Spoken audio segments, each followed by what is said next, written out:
Hello, everyone. How are you doing? I am here with Christina Shultz today, and she is running for the Mesa County Treasurer as a Forward Party member. And so, here on Two Evils, what we like to do is talk to candidates who are not with either the Republicans or the Democrats. And Christina, welcome to the show today. Thank you so much. It's great to be here. Wonderful. So, Christina, I just kind of want to jump into things a little bit and says, first of all, what were your interests? What made you decide to, first of all, go into politics, but second of all, to go and decide I'm not going to run as a Republican or Democrat. I'm really going to go with this third party option. Yes. So I did not have politics on my life card. I heard bingo cards are stupid now, so I'm just calling it life card, I guess. I had no desire to run for public office. However, I did attend a group called Restore the Balance in Mesa County. Now, Mesa County is, you may know Mesa County for Tina Peters, who was just released today, election denier who messed with our election equipment, kind of embarrassed the county. And then we also are the birthplace of Lauren Boebert. So that was interesting. So this was an organization that was trying to restore the balance of politics. So it was Republicans and Democrats trying to cross party lines and come up with something better. I had been following Andrew Yang and the Forward Party since the 2020 election, so I had a little bit of experience with it. And I have a finance background. So at one of these events, I was approached by a member of the Forward Party who said, I hadn't thought of you. And I went, what? What do you want? What are you talking about? And she said, do you have any finance experience? And I said, well, I've been doing financial simulations for 18 years. I have an MBA. I used to audit government grants. I have revenue and expense. Yeah, I do. And she said, would you consider running for Mesa County Treasurer? And I had not. Now, this was back summer of last year. So I spent a long time talking to people, finding out more about the position. I met with she had just stepped down, but the treasurer who'd been there for a while. And I started realizing, yes, I do have the skills and experience to do this job, and I might actually like it. So when you are good at something and like something, it's an opportunity. I've been doing what I currently do for over 18 years. There are always, it could be a time for a change. Thought I'd throw my hat in the ring and see how it goes. One major question I got a lot was, well, just run as an independent. You don't have to run as the Forward Party candidate. No, why Forward instead of independent? I'm sure you've had independents on your podcast. It is incredibly difficult to get on the ballot in many states if you are an independent. If I wanted to be an independent, which I was unaffiliated at the time, although I did have experience with the Forward Party and Restore the Balance, I would have had to gather 1,000 valid signatures, which based upon my research is about $6 per signature. And I've raised some money so far, but that would have wiped out probably half of my current budget. So joining with the Forward Party meant that I did have to go through their process. I had to be interviewed and vetted, and they did a background check, and I had to go through the assembly. But it meant that I didn't have to spend time, effort, and energy gathering all of those signatures. So that's the long answer. The short answer is I think I'll like being treasurer. I think I can be treasurer. And when it comes to the Forward Party, I'm principally and practically aligned with them. And it just was more efficient. I mean, definitely having a centrist party is something that we need here in the United States. And, I do interview people from different parties and just encourage people to go out and explore. And you just bring such a good point. And I had a candidate on a few weeks ago who was a Libertarian Party candidate. And really, there's about over 100 different small parties out there, but very few parties actually have access to all 50 of the United States plus territories.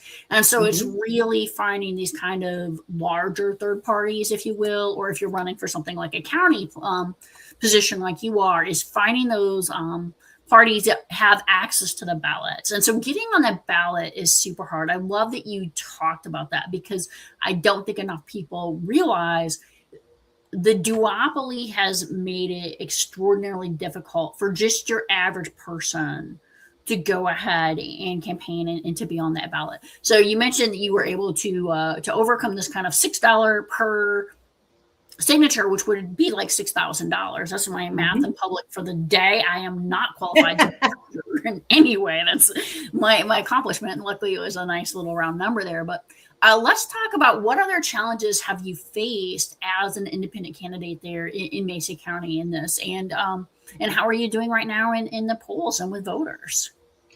So the biggest challenge with not having a major party is these major parties have been doing elections for a really long time. Now, I will tell you, there is no shortage of advice when you are running for office. Everyone's got an idea of what's going to work and how it's, what worked for them. And I've been gathering a lot of advice. But practical things like setting up a website, getting your donations set up, getting access to voter data, it's all very challenging. Now, the good news is there are organizations that are trying to overcome that. I signed up pretty early with Good Party. It's $10 a month for all kinds of voter data that's very easy to access. Technically, you can get this data from the county and the state, but when I tried to get it, it was just challenging. So they make it easier for you to find the information that you need. They have a lot of resources. You spend a lot of time explaining that you are not a Republican or a Democrat. As recently as today, someone said, "How close are you to the Republicans?" And I said, "So this is not a policy position. This is a treasurer position. I don't get to make any of these hot topic issues. I don't make decisions on any of that, but happy to sit down with you." But it's amazing to see how many people's head explode when they say, "Are you left or right?" Neither. "No, you have to be left or right." I'm like, well, actually, there's more than two types of people on this planet. I don't know if you're aware of that. So it's combating this binary thinking that people, when you are running for office, the first question is RD, left or right? What do you, and that it's really frustrating. It's hard to keep a non-angry face, shall we say, when you get asked this question over and over again, because it gets tiring answering it over and over again and trying to say, no, there are other options. I don't want to woman-splain you or anything, but it doesn't have to be this way. I mean, even in school, multiple choice was more than two options. We don't always have to go with true, false. So I think that has been the biggest challenge, is seeing people's head working when they're like, wait, you're not left, you're not, wait, I can't quite compute.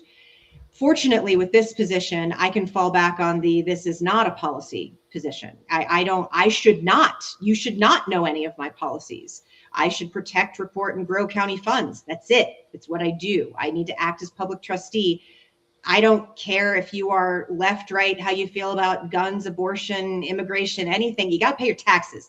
And that's what I'm going to do. So you're probably not going to like me very much because I am, the person who collects the taxes. But it does make the case a little bit stronger to say, should this really matter? My left or right leaning thoughts over should I get the job done? I've been trying to tell people qualification over affiliation. That's what I really want to run on. I love that term, qualification over affiliation. And I just want to highlight another series that we've been running lately is to try to get people out of this binary thinking. And so one of it looked at it like a coffee shop, like what kind of coffee do you order? Vanilla spice latte? Are you out there ordering, caramel macchiato? And you expect this in your coffee. Yet would you go to a coffee shop where you couldn't even have cream and sugar? I mean, that is like the most basic thing. Like if you're at a diner, they're going to have a minimum of cream and sugar that you can have in your coffee, right? And you can mix it. And so if you were told just like one or the other, you're like, oh, that's mind blowing, right? But we do this with our political system. And that is super, super scary. It's like almost the only time do you have this very binary choice of left or right. And so just really excellent point. And, yeah, definitely qualifications. So let's talk a little bit more about your personal campaign. What message do you want viewers to know about you and what you're running for?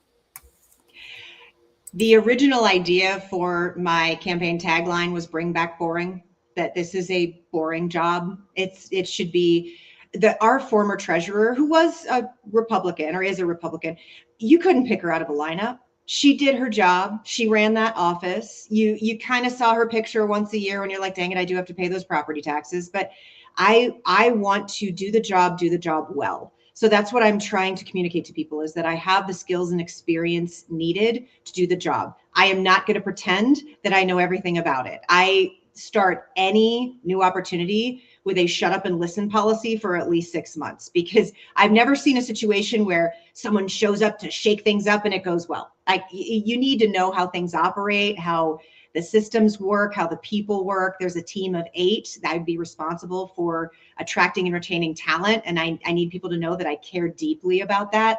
So my hope is that people will take 90 seconds to review my website or to review my Facebook or LinkedIn and say, hey, yeah, you know, compared to the other candidates, she has what it takes to get this job done. I also want people to know that everyone says, oh, I never thought I'd get into politics. I really didn't. And I don't have any aspirations after this. I don't really want one of those policy positions. I am an executive type person. I like to get stuff done. And this is a get stuff done position. So I'm hoping to communicate that. I am hitting the ground, all kinds of events in Mesa County, meeting lots of people, going to comfortable and uncomfortable places to have those conversations, answering questions when they come up, and even the ones that are a little bit in your face. I want people to know that I will respond to any and everyone who wants to know something about my campaign or has a comment about the campaign. I'm happy to respond. So we didn't end up with bring back boring. We went with low risk, high return, prosperous future, a little more of the financial elements. But I think our politics could do with a little more boring, to be honest with you. So that's kind of what I hope people will get from me. Boring in the most beautiful way, I guess.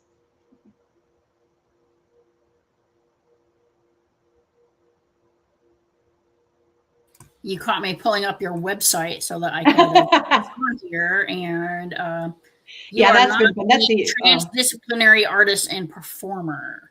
What? Right? So I was like, wait a minute, we need to make sure we get the right Christine. It's schultzfortreasurer.com, and don't forget the C. There was actually a Schultz for Treasurer SH, and he ran for treasurer in California. I think he won. So I wish he would take his website down so that I could have it. Yeah. Schultz for treasurer in Mesa. Yes. Here we go. Mesa I'm going to County. go ahead and put this link into our chat for anybody interested. Definitely feel free to reach out to Christina. And you know, you brought up such a good point about sometimes boring is good, and people talk about shaking stuff up. And one of the things I always talk about as a project manager, it's risk management, is like, you know, when I don't want people to be innovative is like on nuclear sites. You know, on nuclear sites, people should be very, very boring, and they should just follow what they should do. And I feel like new math is complicated. I took accounting back in the day, and I don't think it's fundamentally changed a lot. Like, math is math. Like, let's stick with math being those kind of fundamentals, especially when it comes to financial math. You know, we want to make sure that 100%. people are following those books, because it's that new math and, oh, we're moving this here and there. I'm like, no, I like all my books to be in a row. There have been some financial innovations over the past few years that I think are interesting. Options were an interesting innovation. It's a way to de-risk something. I like that. But to be honest with you, a lot of the financial innovations got us into trouble with the housing market crash, the banking crash. Like, I tend to think when it comes to finance, there's really nothing new under the sun. You have the money, you spend the money. One of the things I do in my current job is run simulations, and I run a banking simulation for training purposes. And it can be difficult to wrap your head around the idea of cash being the product. But once you run this experiment, it's actually pretty hard for banks to distinguish themselves. My banker friends are going to kill me for saying that. I have a lot of banker friends like, oh, we're so different. I'm like, yeah, at the end of the day, when you're going for a loan, there's an interest rate, and you want the lowest interest rate. And you got to check the fees and everything. And maybe there's some servicing opportunities, but it should really be pretty boring. And you don't usually want to see your bank in the news, and you definitely don't want to see your treasurer on any page of the paper other than so-and-so treasurer says it's time to pay your taxes. And that's kind of it. I have had a couple people that think I could do more, want me to do more. And I'm not completely opposed to that. Like, people have said, well, could you have financial training sessions for budgeting, you know, go to a high school? I'm like, yeah, I just do that because that's a good thing to do. But the responsibilities of treasurer are pretty codified, and they're pretty straightforward, and it needs to be done. It needs to be done well. You need to follow the law. By the way, that's a really big thing with the Forward Party, is following the law. Didn't realize a party had to say that out loud, but we do put it out there. And yeah, that's it. That's all. Get it done, and hopefully don't hear from me again. bring boring back, follow the law. I'm really loving this campaign. Like this campaign, I'm certainly there. And Christine, this is flown by, and so we're gonna wrap it up. But before we call it a afternoon, any last things that you want to add? I would say one last thing to my potential voters and also to anyone who is running. I hope to be the candidate you vote for, not the lesser of 2, 3, 5 evils. I'm so tired of the lesser of 2 evils, like you said. So when I kicked off my campaign, I said, I want to earn your vote. I want you to choose me. I want to be the candidate you vote for. Because wouldn't that be refreshing to have someone you vote for instead of, okay. So that's my hope. And for anyone listening, if you have any questions or feedback and I can earn your vote or just earn your appreciation, I am open to doing that. Great. And if you want to learn more about the Ford Party, you can also get a hold of Christine or go to the Ford Party website. And one of the things I do want to encourage through this podcast is there are so many different parties out there. Do not settle for something that is not satisfying to you. Like I said, if you want the caramel macchiato, get the caramel macchiato. If I want a white mocha, I'm going to get a white mocha. Like, let's go out there and get our choice. You don't settle for that for your coffee. Let's not do this for your entire political belief system. Absolutely. Thank you so much. Thank you. Thanks, everybody. Have a great day.